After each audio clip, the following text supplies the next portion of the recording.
Right. Ladies and gentlemen, welcome to the April 18th, 2019 meeting of the Auburn Zoning Board of Appeals. This meeting is being tape recorded, so all parties wishing to speak need to step up to the microphone and state their full name and address prior to addressing the board. So at this time, I'm going to ask the members of the board just to introduce themselves. My name is Courtney McDonough, and I'm the chair of the Appeals Board. We'll start this way. Hi, Kyle Hall. Kristen Musinski. Michael Corey. Dana Staples. Michael Matthew. And for the City of Auburn staff present, we have Eric Cousins, who's the Deputy Director of Economic and Community Development.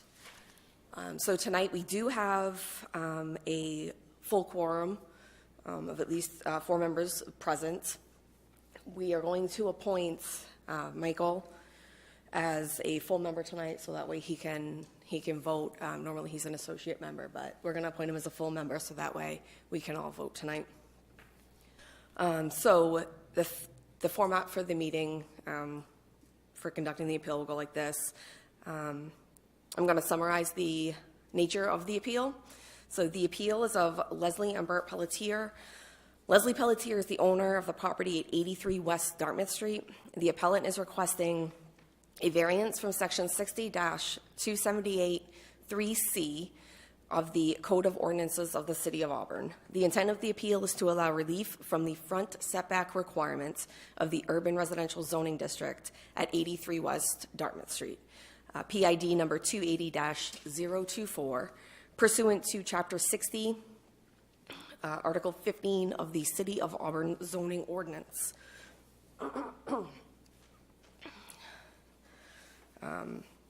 Okay, so I've already... Oh,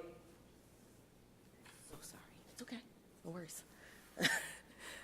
So now we have 7 members present. And Dina, would you like me to appoint Dina as well? Yes, because we have 2 full members absent. Okay. All right, good. Nope, that's okay. Do you just want to introduce yourself? Hi, I'm Dee Chapman. And I'm going to appoint Deanna also as a full member tonight, so that way she can vote as well. So the materials submitted for this case include a petition letter and supporting information, staff report, all of which has been posted to the city website and distributed to the board. Leslie Pelletier is the owner of property at 83 West Dartmouth Street, the property in question, and is the applicant requesting the appeal. Therefore, Leslie Pelletier has legal standing as the property owner.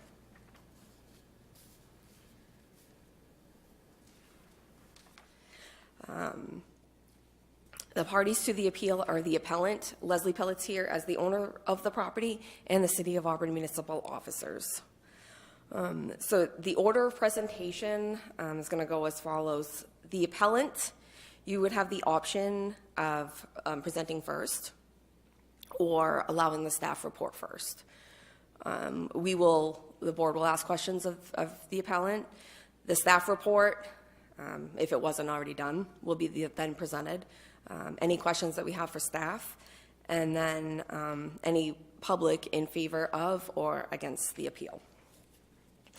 So as the owner of the subject property, would Leslie Pelletier, Bert Pelletier, or their attorney, James Pross, like to step up to the microphone and briefly explain the nature of the appeal? And the applicant, you may also have his witness address the board at this time, or choose to have staff present their report on the appeal. We will we'll present our request to the board Okay. first, if that's okay. Yeah, that's fine. My name is Jim Pross. I'm an attorney in Auburn, Maine. I live at 14 Hersey Hill Road, and I represent Leslie Pelletier, the applicant. She's seated next to me. Seated behind me are her husband, Bert Pelletier, and her daughter, Emma, and granddaughter, Millie. I want to say thank you to you, Madam Chair, and to the rest of the members of the board for putting in the time that it takes to do this difficult job as members of the board. It's an important function within our municipality. And we thank you for listening to the request for a variance today.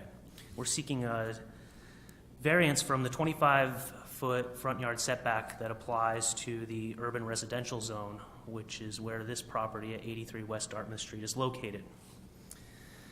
Leslie Pelletier purchased this property in October of 2014 with the intent of providing her daughter with a safe, secure housing situation to reside in when she was raising her granddaughter as an infant at that time. So she and her husband put together $62,000 required to purchase the property at 83 West Dartmouth Street. The property at the time of purchase was 664 square feet. It included one small bedroom. It was very small, and they acknowledged that when they purchased it, but they had hoped and intended that when they were able to, and as the child grew older, that they would be able to do something to improve the property and to provide more space so that it would be adequate for raising a child. Mr. Pelletier is a retired contractor, and he was very willing to help out when that time came. After a few years went by, their granddaughter grew older, and the house proved to be too small, as they anticipated, for a precocious toddler to get around in. So Mr. Pelletier drew up some plans to put on a 12 by 19 addition on the front of the property where there had been a deck previously located. The addition of 12 feet by 19 feet would add the square footage of the property up to 892 feet, which represented about a 25% increase in the original floor plan. Mrs. Pelletier, after she was able, and her husband were able to put the money together to fund the addition, they decided that they were going to move forward with that plan. As husband and wife, they discussed it and talked about different ideas, and Mr. Pelletier informed Mrs. Pelletier that as the owner of the property, that she would have to get the building permit to get permission to build the addition. There was miscommunication between the husband and wife with regard to the building permit, and the long and short of it is that Mrs. Pelletier did not obtain the building permit. Believing that his wife had obtained the building permit, Mr. Pelletier assembled some labor that came from his contacts in the construction industry to help him in the construction of the addition. He removed some old rotted trees that were near the road. This is on the north side of West Dartmouth Street. He had those removed. They were dropping branches all over the yard, and he knew that they would have to go in order to make the addition construction process go smoothly. Toward the end of the construction process, when the outside was more or less completed and they moved toward the interior, they hired an electrician to do electrical work required for the property. And the electrician pulled a permit from the city of Auburn for the electrical work that needed to be done. Subsequent inspection of the electrical work was completed by code enforcement or the electrical inspector, and there were no issues raised at that time. After the addition was all wrapped up with the interior and the electrical work and everything else all done, all told, the addition cost approximately $26,000 to complete. Exhibit 5 of the applicant's request, pages 13 through 22, show photographs of the addition after it was completed. There's a number of photographs that show the interior as well. It was a significant increase in the amount of square footage available for Mrs. Pelletier's daughter and granddaughter to move about inside the property. In July of 2018, so this is the construction ended in the end of December, middle end of December in 2017. July of 2018, the Pelletiers received a notice of violation in the mail, informing them that they were encroaching on the 25-foot front yard setback. The notice of violation came as a shock. It was the first time that either of them, first of all, realized that there was no permit pulled. Second of all, they were shocked that they were in violation of the setback because the appearance of the front yard indicates that with the addition added on, that there's approximately 34 feet to the front of the property, to the front property line. The notice of violation did provide an opportunity for the Pelletiers to obtain a survey to show, that might show otherwise that there was no setback violation. And they, of course, took the opportunity to go out and get a survey. And in the course of doing that, it proved to be a little more difficult than expected because the deed that Mrs. Pelletier holds doesn't have any meets and bounds descriptions. It doesn't indicate any monuments. It simply references the plan of Auburndale of 1897, which is recorded at the Auburn Registry of Deeds. That's included in the appeal packet at Exhibit 7, page 35. And if you take a look at it, you'll see that West Dartmouth Street, as depicted on there, doesn't have any dimensions to it. And as a layperson looking at that, you would think that your property ends at the curb for the street. After engaging the surveyor, it turns out that that's not the case. The surveyor was familiar with the Auburndale plan and familiar with the width of the street as depicted on the Auburndale plan, which is different than things actually appear on the ground. According to a street acceptance, which Deputy Director Cousins was good enough to include in the packet, street acceptance for West Dartmouth Street from 1949 by the City of Auburn shows the dimensions of West Dartmouth Street to be 50 feet wide. So the survey, which is included in your packet, shows that there's 15 feet of lawn between the front of the Pelletier house and the curb that is located within the city's right-of-way. So in other words, the dimensions of the street come into the lawn, the front lawn of the property, 15 feet, which is unique to the north side of West Dartmouth Street, the way that they constructed the road. This is noticeable because if you're driving on West Dartmouth Street and looking at the houses on either side, but particularly on the north side, and some of these are depicted in the appeal packet, in the request packet that was submitted, you'll notice that many of those houses are very close to the road and probably within that 15-foot area.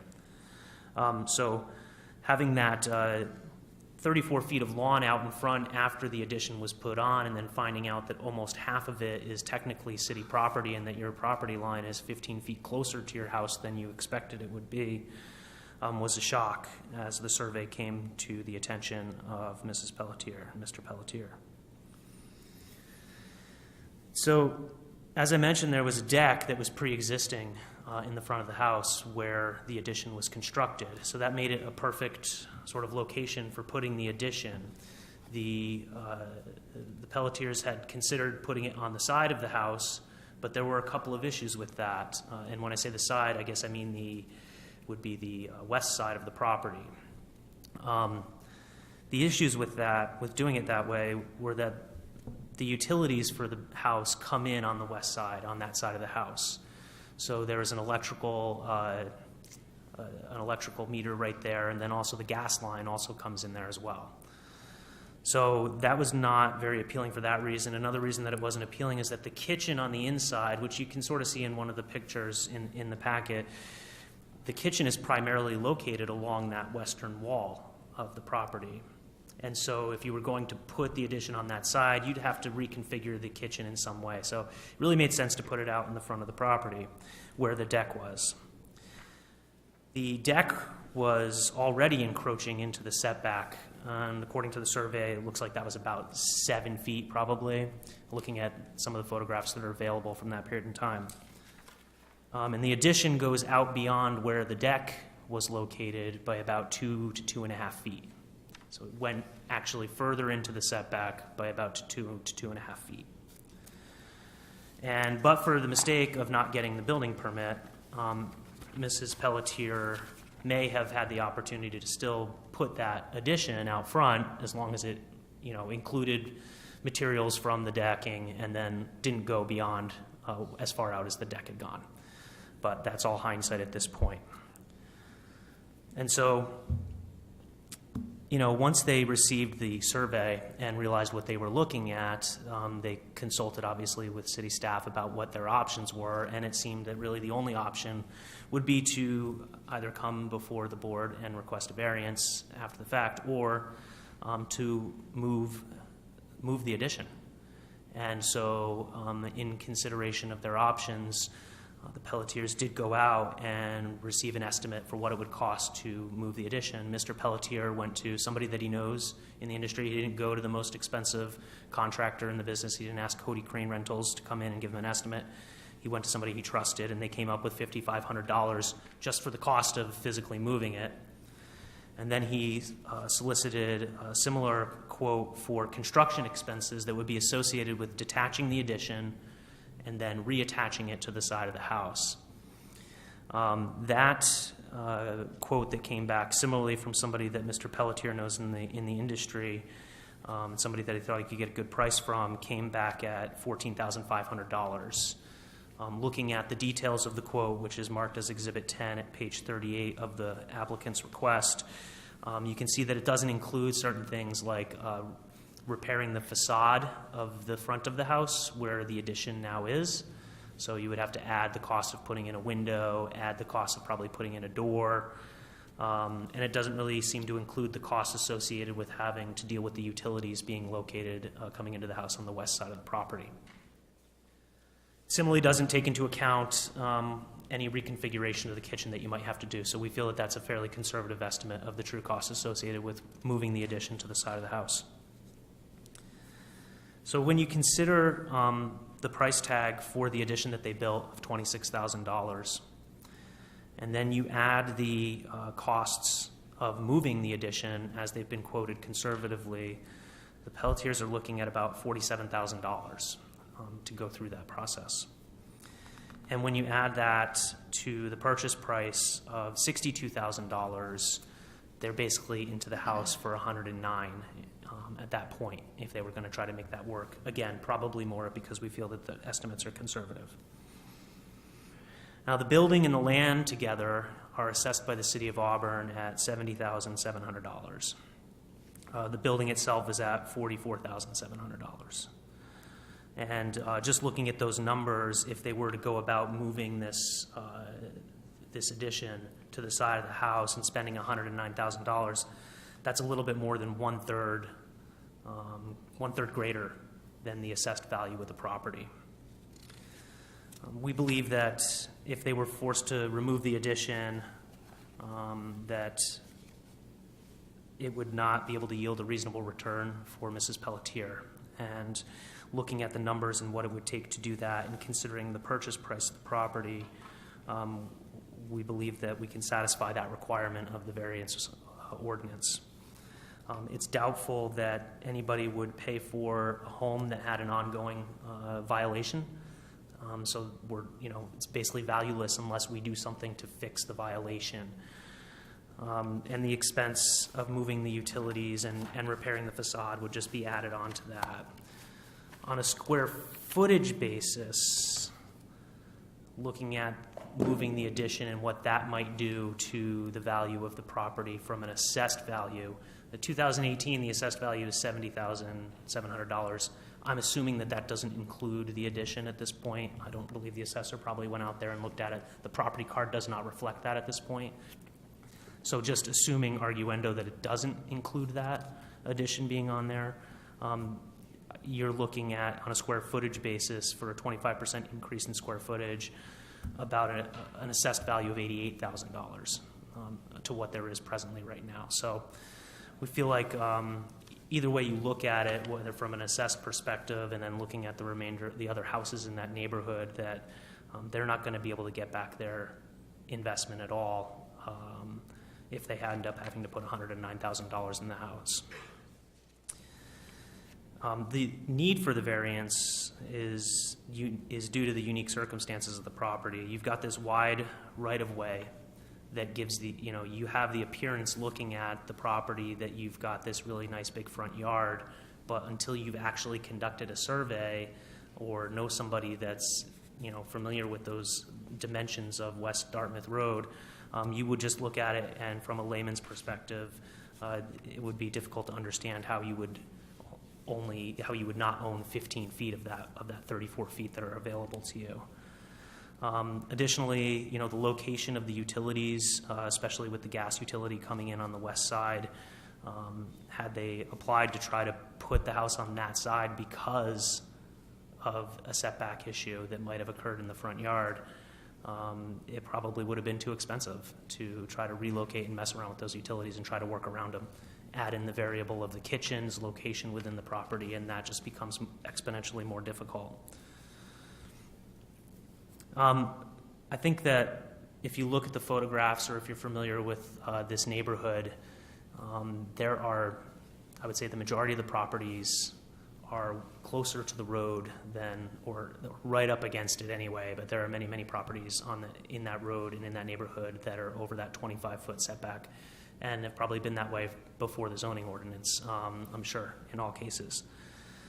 So as far as the character of the neighborhood and ensuring that that's not disrupted, I think that we can satisfy that aspect of the variance ordinance. I saw in the staff report, one of the members of the public who did call and chime in said that it's a much nicer house now and it looks as good as it ever has. So, and it does. It's got all new siding, as you can see, and it looks really nice in the neighborhood.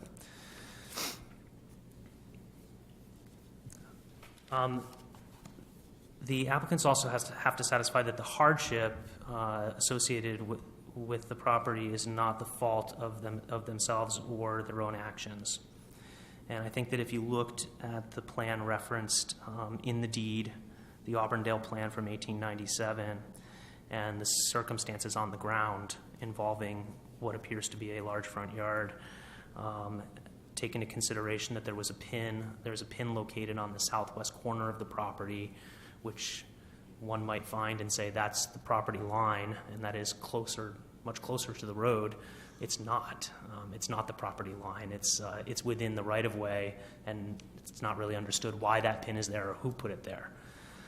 So there's another circumstance, a number of circumstances on the ground that relate to how the road was constructed and that unusually large right-of-way area that's unique to the north side of West Dartmouth Road that really are at play here.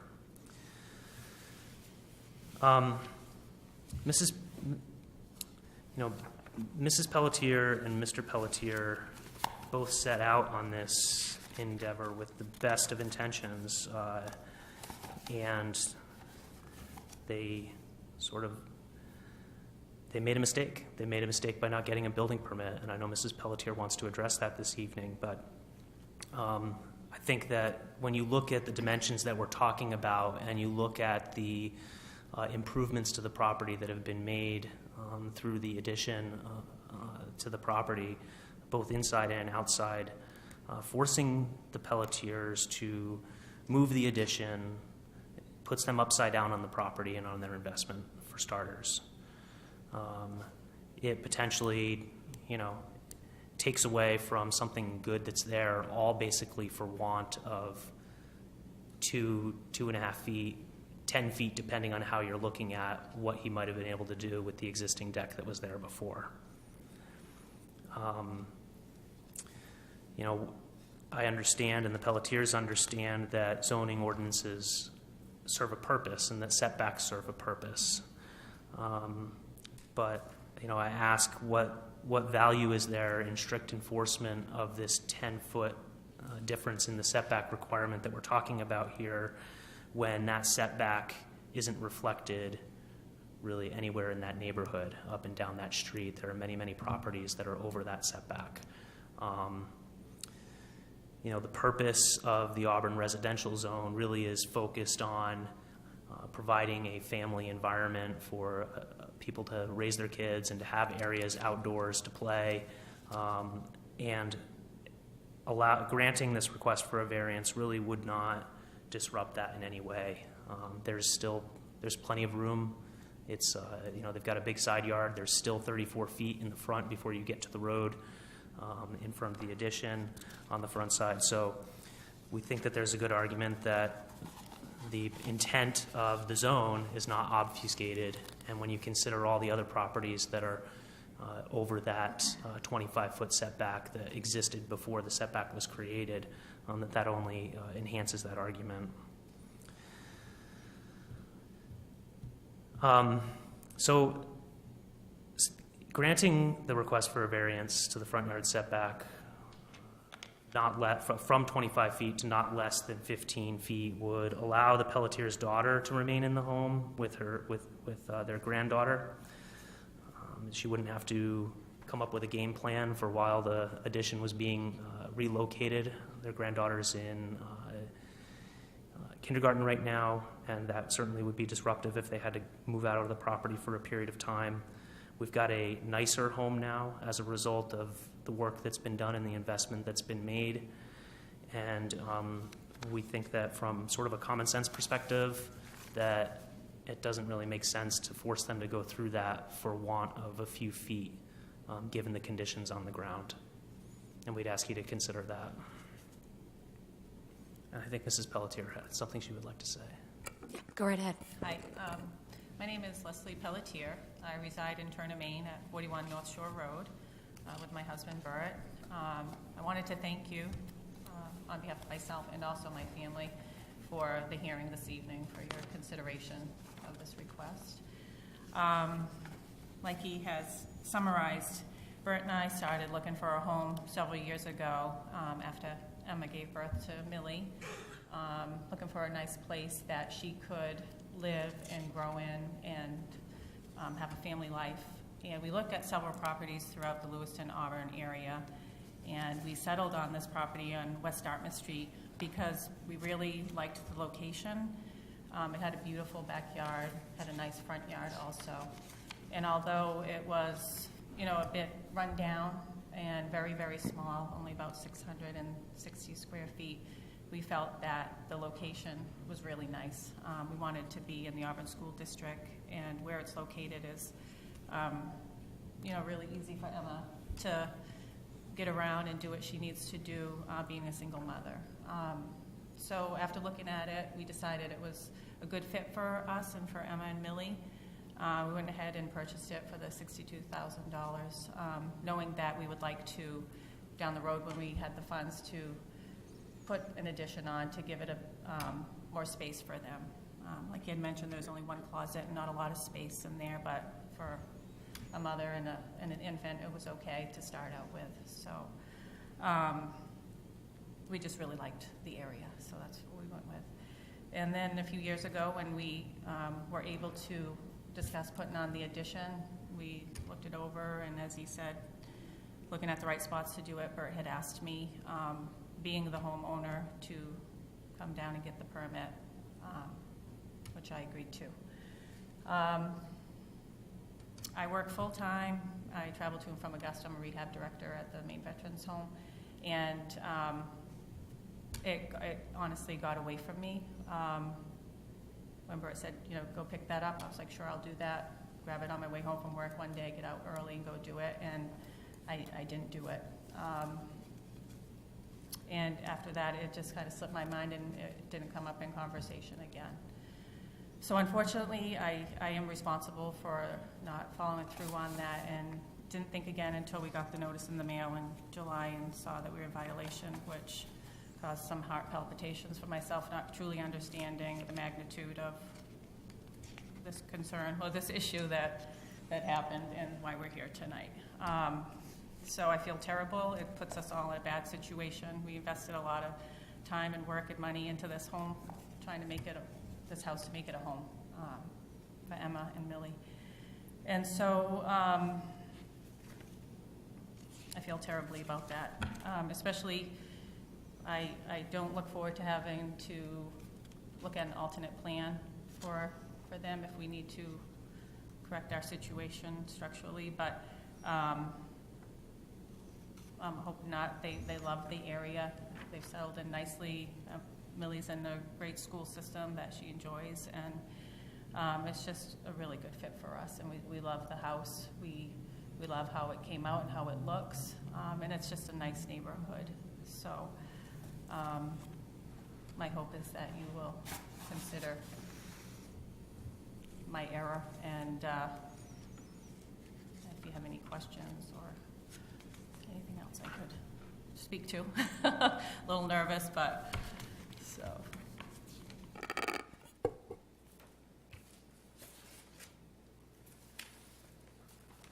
So city staff has provided a report on the request. Would staff provide an overview of the case before the board?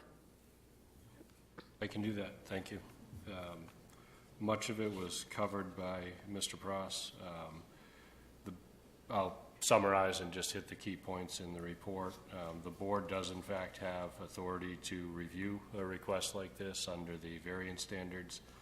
The four primary standards are one, the land in question cannot yield a reasonable return unless the variance is granted. Two, the need for the variance is due to unique circumstances of property and not to the general conditions in the neighborhood. Three, the granting of a variance will not alter the essential character of the locality. And four, the hardship is not the result of an action taken by the appellant or a prior owner.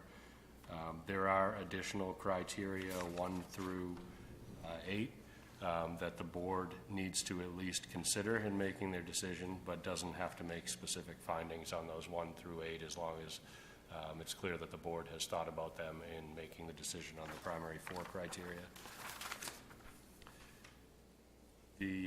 As the board's aware, we received this request from the Pelletiers. You may have noticed we received it quite a while ago. We've been working closely with Mr. Pross over the winter. It was hard to get a quorum together at one point in time when we had tried, and it was honestly convenient for both the city and for the property owner to get a decision later in the year as we approach the construction season, rather than to get a decision in December or even November, and then have the clock ticking during the winter months. So that's why we've waited this long to get it in front of you. The home was originally constructed around 1920.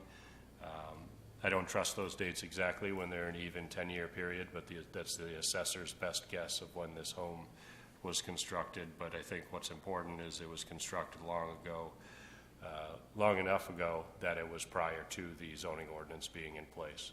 So it was constructed legally at the time that it was constructed at that location. 2018 is when the city learned of the front deck being replaced with the addition. It was a very small home compared to the average in the neighborhood. It appears that the addition, as Mr. Pross pointed out, is probably about 2 to 2.5 feet closer than the previous deck. We do have a provision in the ordinance that would have allowed them to retain at least 50% of the framing members of the existing deck and add on to that parallel to the street, but not closer to the street.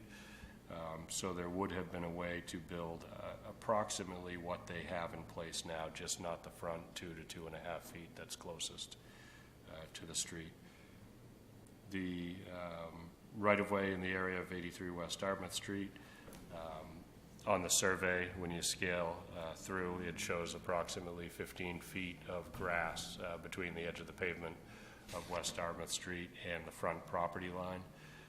That's more than there is on the other side of the street, so West Dartmouth Street is slightly skewed away from the 83 West Dartmouth Street side, leaving the appearance of a larger setback on that side of the street than there is on the other side. I was scaling that it's at least 30 feet from the edge of the pavement to the front of the house. I think Mr. Pross indicated 35, but it's right in that range according to the survey.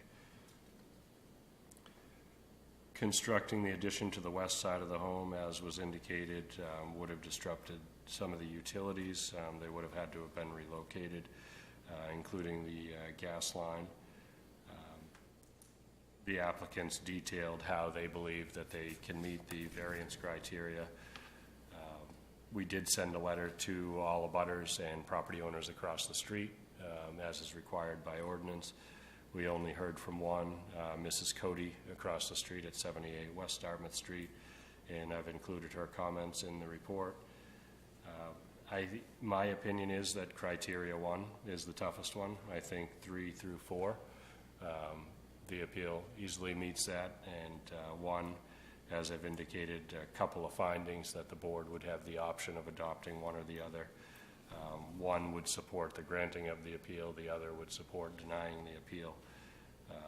So that's something the board will have to consider tonight. The board ideally would make findings 1 through 4 as individual findings, so we have a good set of findings of fact. If anybody else was to challenge the appeal, In the past, we've sometimes just recognized or adopted by reference that the board feels all 4 findings are met and not gone through each one. If that was done, the city would certainly accept that. The only risk to that is if it's challenged in court. We've had items remanded back to the board to make more specific findings. I don't anticipate any challenges based on the public input on this one. So we've really left this open to the board without a strong recommendation either way. Staff doesn't have any authority to grant a variance like this. The board is the only board in the city that can do that. And I would hope that you would consider the input from the applicant, the input from staff, and any members of the public, which we don't have anybody that's taken the time to show up tonight, and make a decision one way or another on those 4 criteria, and at least give consideration to the other 8 criteria. I've gone through those, and I think all of the 8 criteria that should be considered but don't require a specific finding, those can fairly easily be met with the proposal. Thank you. Does anyone have any questions either for the appellant or Eric?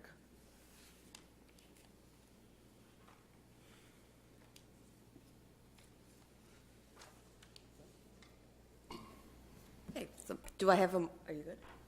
Okay. Do I have a motion from the board to open the hearing to the public? So moved. Do I have a second? Second. The appeal is now open to the public. All parties wishing to speak regarding this case need to step up to the microphone, state their full name and address prior to addressing the board. Did anyone else choose to want to speak? Okay. Just want to make sure. Okay, so do I have a motion then to close the public hearing? Close the public hearing, sorry. Do I have a second? Second. So the public hearing is hereby closed. So at this point, do we have any discussion amongst the board? Any other questions? I'll just say, dealing with appeals and such, and the biggest issue, like you say, was not filing for the building permit. It really was. I feel had the permit been filed for properly, probably would have been denied initially because of the setback. At that point, I feel you probably either would have reworked your design or gone for the variance then, which is more or less what they're asking for now. I drove by the property, checked some other houses on the street, understand the way the right-of-way is set up, and I know it's for future if they have to expand due to traffic or anything else going on there. I don't see that end of the street or that road becoming any more busy, if you will, than it is where it's located, and it's more or less a dead end. If you look at it, it just comes around and connects. I don't know if anybody else checked. So I feel that the variance probably would have been granted. The right-of-way is deceiving. I deal with right-of-ways quite often, and they can be, and usually you do have to call to get, verification that you're even looking at it properly. So in my opinion, I believe this probably would have gone to variance and would have been approved anyway. So I'm not opposed to what they did, besides not filing for the permit. And I also echo what he just said. You're not the first person not to file a permit. So you can let that part of that go. I also feel that this also would have been approved. I've been involved with many offsets and setbacks, and so I mean the only thing here was not filing a permit, but like I said, you're not the first one to do that. So I also echo what he said. I don't feel that, I believe it would have been passed too.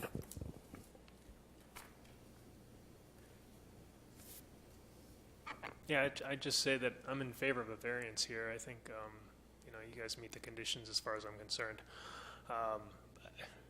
The part that kind of stinks a little bit in my mind is there are rules, and,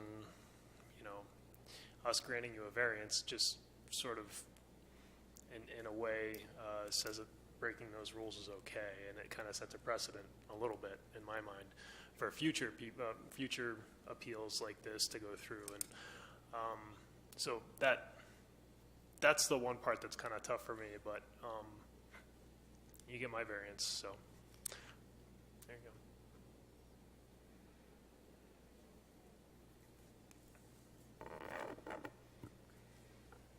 Right, so I need someone to make a motion to either approve or deny. I'll move that we accept their variance. I'll second that. So then at this point, I'm going to call for a full vote of the vote of the board. Well, I'll start this way. I vote to approve. I approve as well. Yeah, I do as well. I do too. I approve. I just want to make sure, is this motion going to satisfy everything that we need to satisfy? Ideally, the motion would specifically include a vote to approve based on findings that 1 through 4 of the variance criteria have been met. So if you were to add that to your motion, then that would work. Should we do something like that? Right. So should we break it up, Eric, or should we? If I'm comfortable that if you specifically reference that findings 1 through 4 have been met, and that you've considered B 1 through 8 in making that decision, then that would work for defending your motion if it was ever challenged. So I guess I would move that we alter the motion to include the language that Eric just added. So that's I would make that motion that we would add that language to the motion that we're voting on. Second. So we'll re-vote then, just based upon the addition of the language and including findings 1 through 4, and that's what we're approving. I vote to approve findings 1 through 4. I approve. I approve it as well. Approve. I approve. I approve. I approve. We have a vote of 7-0 in approval for the variance.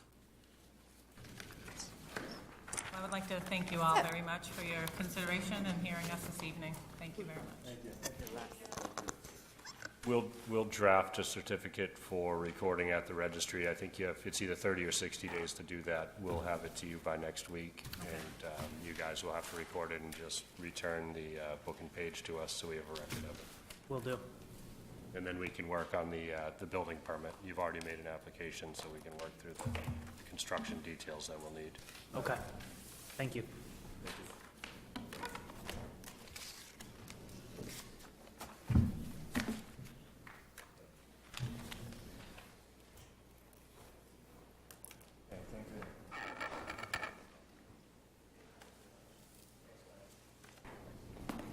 Good night. One thing, we've talked about this, and this is a good example of it, I guess, this particular street. We have 17 or 18 zoning districts, and I will never advocate that we should have more than that to try to, figure out what standards should apply in which neighborhoods. But a lot of the older neighborhoods that were constructed prior to zoning have certain areas within the urban residential, or especially multifamily urban. The wisdom of the 60s, I guess, was that a 25-foot front setback makes sense everywhere where you're going to live, and you should have a uniform front yard. Current wisdom really is more flexible, I think, as far as setbacks. Porches up near the street are part of building a sense of community and keeping people connected to their neighbors. One thing that we could do separate from this appeal is look at some communities. They may still have a 25-foot setback for areas that are not built, but they'll also allow for you to take some kind of an average of a set number of homes in either direction and apply the average setbacks of those homes to any additions or new construction in that particular neighborhood, just to stay consistent with the character of that existing street. That's something that the city could look to do over time, so. And I think in this case, that would have allowed them to do what they did. Electrical utility on one side, Yep.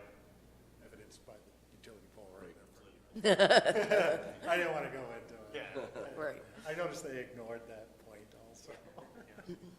Right. 50-foot wide street though is, that's quite large for a side street. Yeah, that's why I drove down. I was like, there's some, I was on Winter Street for 12 years, and my house was here and the road was there. You had maybe 8 feet, and that's how it was set up back, and that was, in the early 20s. So I wanted to see. That's another street that's a good example. If a house burned down and somebody was rebuilding, what is the public benefit of pushing them back 25 feet when all the other houses are up on the street? It almost is a misfit at that point instead of. Right. And we also have a lot of neighborhoods in the older communities like New Auburn and South Auburn that 50 feet of road frontage was needed, and now 100 feet of road frontage, so, I mean, before ordinance came up, I think we really need to set some language on these older neighborhoods, especially when it disrupts the look of the neighborhood. Like, I don't think their house, their addition changed the look of the neighborhood. Well, it helped, if anything. Right, that's Yeah. what I thought That's too. what I found, When I yeah. drove by, I was like, oh, wow. Yeah. Compared to what it looked like before to what it looks like now, I mean, if anything, it improved it. And I think a lot of the older neighborhoods have to take into consideration what was then and what is now. And a lot of it is road frontage setbacks and side.